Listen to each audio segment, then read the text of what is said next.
L'énergie du mois de janvier du 15 au 31. Scorpion. Entre le 15 et le 31 janvier, l'énergie du Scorpion ne cherche plus à lutter. Elle cherche à comprendre. Ce n'est plus une période de confrontation extérieure, mais une plongée intérieure. Quelque chose en toi demande à être vu, non pour être jugé, mais pour être transmuté.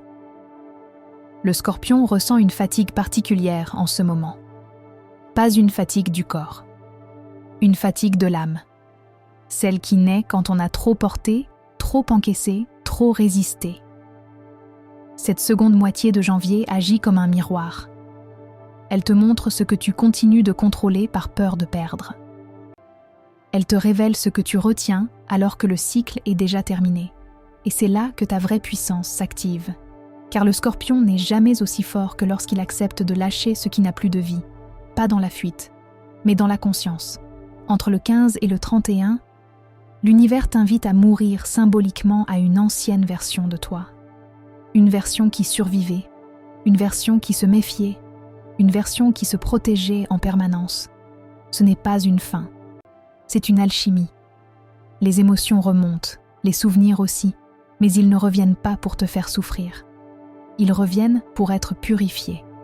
Plus tu accueilles ce qui traverse, moins tu luttes, plus l'énergie se transforme en clarté. Cette période t'apprend une chose essentielle.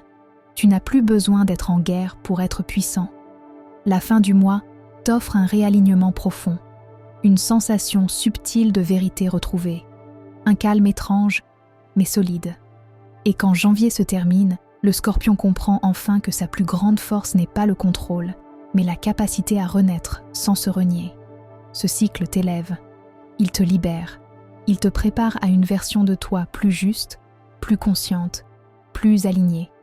Et même si tout n'est pas encore clair, ton âme sait exactement où elle va, avec courage, avec foi et avec espoir. Écrit par Lauriane et Dorian.